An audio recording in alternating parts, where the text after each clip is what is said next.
स्वागत है। आज हम वैदिक साहित्य के एक ऐसे हिस्से की गहराई में उतर रहे हैं जिसके बारे में अक्सर बात नहीं होती, ब्राह्मण ग्रंथ।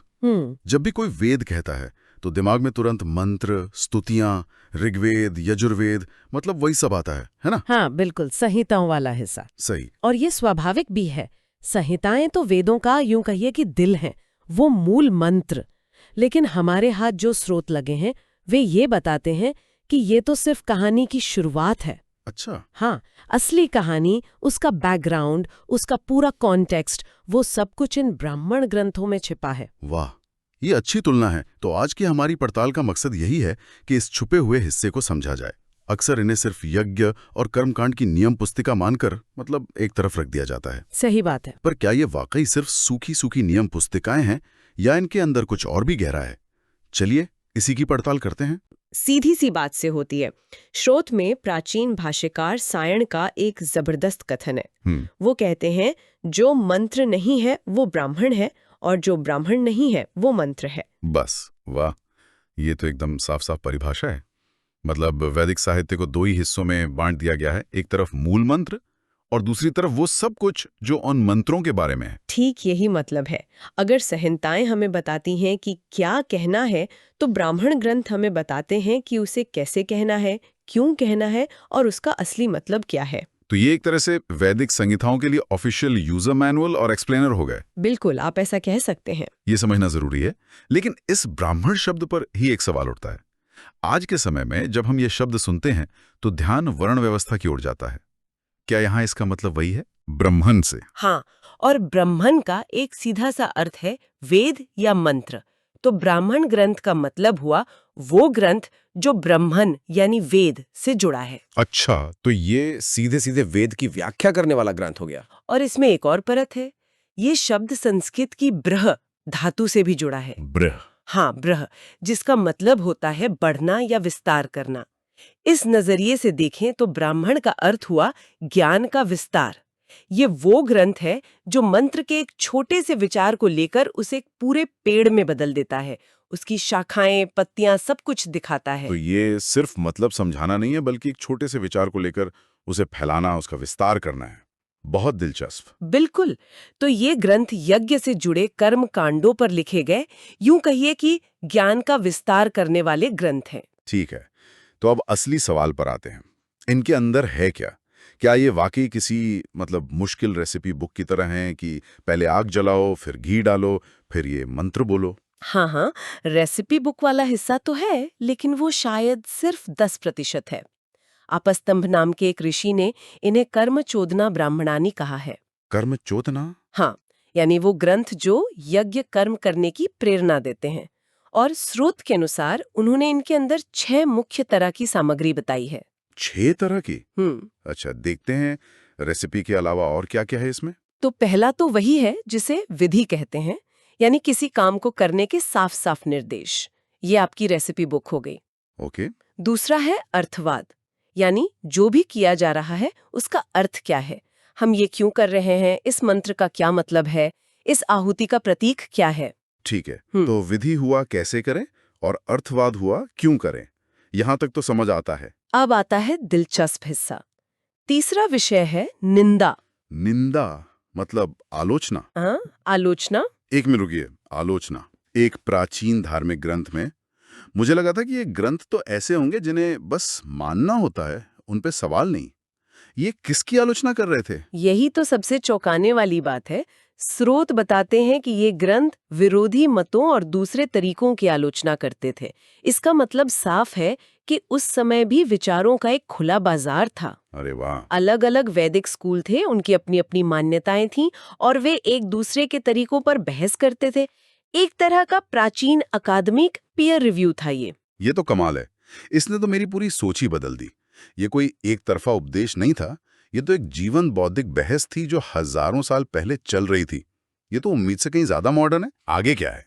निंदा के बाद है प्रशंसा, यानी किसी खास यज्ञ, देवता या विधि की तारीफ करना।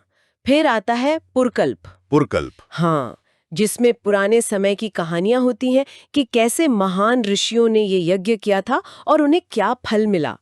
एक तरह से हिस्टोरिकल कॉन्टेक्स्ट। ठीक है। और छठा है पराकृति, जिसमें दूसरों के महान कामों का जिक्र करके प्रेरणा दी जाती है। तो सिर्फ नियम नहीं है, उनके पीछे का तर्क है, बहस है, तारीफ है और ऐतिहासिक उदाहरण भी हैं।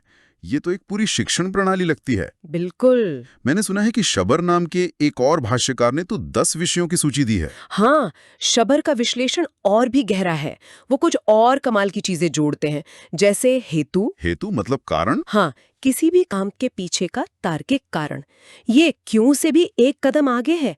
ये उसके पीछे के लॉजिक को समझाता है। मतलब ऐसा करो क्योंकि हमने कहा वाला रवैया नहीं था, बल्कि ऐसा करो क्योंकि इसके पीछे ये तर्क है। बिल्कुल। फिर वे एक और विषय बताते हैं, निर्वचन यानी व्युत्पत्ति, शब्दों की जड़ तक जाना, ये समझाना कि कोई शब्द कैसे बना और उसका मूल अर्थ क्या है। ये तो भाषा विज्ञान का क्षेत्र हो गया। व्युत्पत्ति, एटिमोलॉजी, मुझे ये सुनकर सबसे ज्यादा हैरानी हो रही है। मैं हमेशा सोचता था कि शब्दों के मूल अर्थ का अध्ययन तो एक आधुनिक विषय है। ये जानना कि वैदिक ऋषि भी इस पर इतना गहरा काम कर रहे थे, अविश्वसनीय है। वे भाषा को सिर्फ संवाद का माध्यम नहीं, बल्कि ज्ञान का एक उपकरण मानते थे। शबर की सूची में संशय भी है, यानी किसी विषय पर संदेह उठाना और फिर तर्क के जरिए उसका समाधान करना। सवाल जवाब भी। हाँ, और उपमान भी, यानी उदाहरणों और कहानियों के जरिए मुश्किल बातों को आसान बनाना। तो ये सिर्फ सूखी सूखी फिलॉसफी नहीं है, इसमें तर्क है, भाषा का विश्लेषण है, सवाल जवाब हैं और समझाने के लिए कहानियां भी हैं। लेकिन ये सब कुछ यज्ञ के आसपास ही क्यों बुना गया है? यहीं पर इन ग्रंथों का सबसे गहरा रहस्य खुलता है। स्रोत के अनुसार इन ग्रंथों में यज्ञ सिर्फ एक पूजा पाठ की विधि नहीं है, वो ब्रह्मांड का एक मॉडल है। ब्रह्मांड का मॉडल? कैसे? यज्ञ की वेदी ब्रह्मांड का नक्शा बन जाती है। आग सूर्य का प्रतीक बन जाती है और आहुति सृष्टि की प्रक्रिया का प्रतीक। यज्ञ करते हुए वे एक तरह से ब्रह्मांड के निर्माण की प्रक्रिया को फिर से जी रहे थे। ओह, इसका मतलब यज्ञ एक तरह का थिएटर बन जाता था, जिसमें सृष्टि के रहस्य दोबारा से अभिनीत किए जा रहे हों। तो कर्मकांड सिर्फ कर्मकांड नहीं रहा, वो अप्लाइड कॉस्मोलॉजी, मतलब व्यावहारिक ब्रह्मांड विज्ञान बन गया। सटीक शब्द। और यही बात इन ग्रंथों को पूजा पाठ की किताब के स्तर से उठाकर दर्शन और विज्ञान के स्तर पर ले जाती है। ये अद्भुत है। तो क्या हर वेद के अपने अपने ब्राह्मण ग्रंथ हैं, या ये एक ही तरह के ग्रंथ हैं जो सब पे लागू होते हैं? नहीं, हर वेद की अपनी शैली है, अपने मंत्र है, अपने उद्देश्य हैं। इसलिए हर वेद संहिता का अपना अलग ब्राह्मण ग्रंथ है जो उसी की व्याख्या करता है। ये एक बहुत ही व्यवस्थित लाइब्रेरी की तरह है। लाइब्रेरी। स्रोत बताते हैं कि मूल रूप से इनकी संख्या बहुत ज्यादा थी, लेकिन अफसोस कि समय के साथ ज्यादातर ग्रंथ खो गए। तो जो आज हमारे पास बचे हैं, उनमें से हर वेद के मुख्य ग्रंथ कौन-कौन से हैं?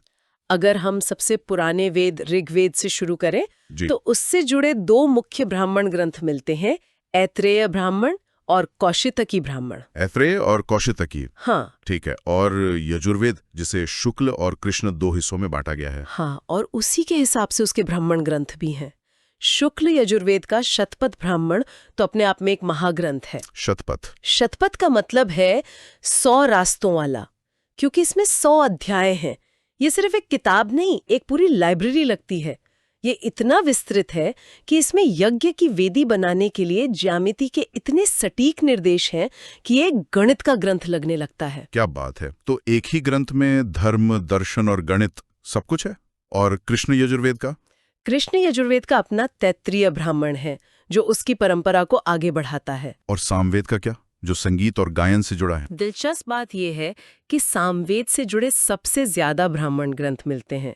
स्रोत में तो 11 नामों की सूची है। 11? हाँ, शायद इसलिए क्योंकि संगीत और सुरों में बहुत बारीकियां होती हैं, तो उन्हें समझाने के लिए ज्यादा विस्तार की जरूरत पड़ी होगी। इनमें तांडे ब्राह्मण और जैमिनीय ब्राह्मण बहुत प्रसिद्ध हैं। और आखिर में अथर्ववेद, वो जो बाकी तीनों से थोड़ा अलग माना जाता है। हाँ, जिसमें रोजमर्रा की जिंदगी और आयुर्वेद जैसी बातें भी हैं। अथर्ववेद का आज हमारे पास सिर्फ एक ही ब्राह्मण ग्रंथ मौजूद है, गोपथ ब्राह्मण। सिर्फ एक? हाँ, सिर्फ एक। ये बाकियों की तुलना में थोड़ा बाद का माना जाता है, लेकिन ये अथर्ववेद की परंपरा और उसके कर्मकांडों को समझने के लिए हमारा एकमात्र और इसलिए बहुत कीमती स्रोत है। ये पूरी सूची वैदिक साहित्य की विशालता, और उसकी संगठित संरचना का एक बिल्कुल नया नक्शा पेश करती है।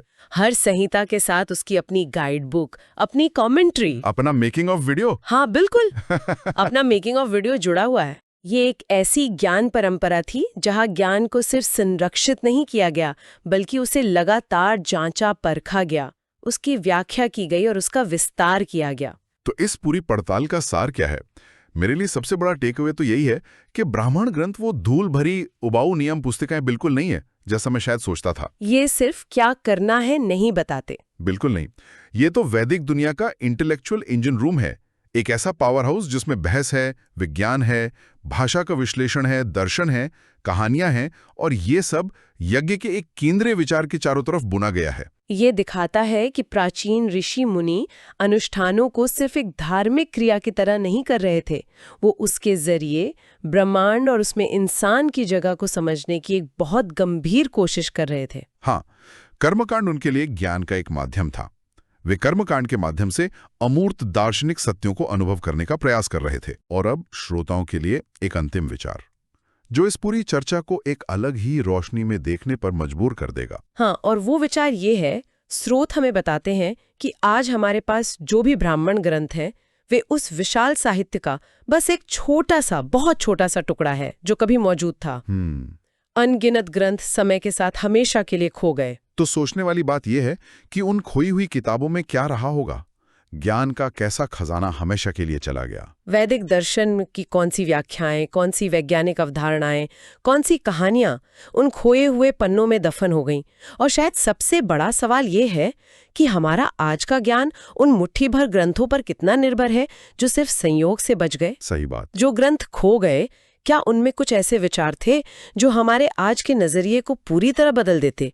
ये एक ऐसा रहस्य है जिसका जवाब शायद हमें कभी नहीं मिलेगा।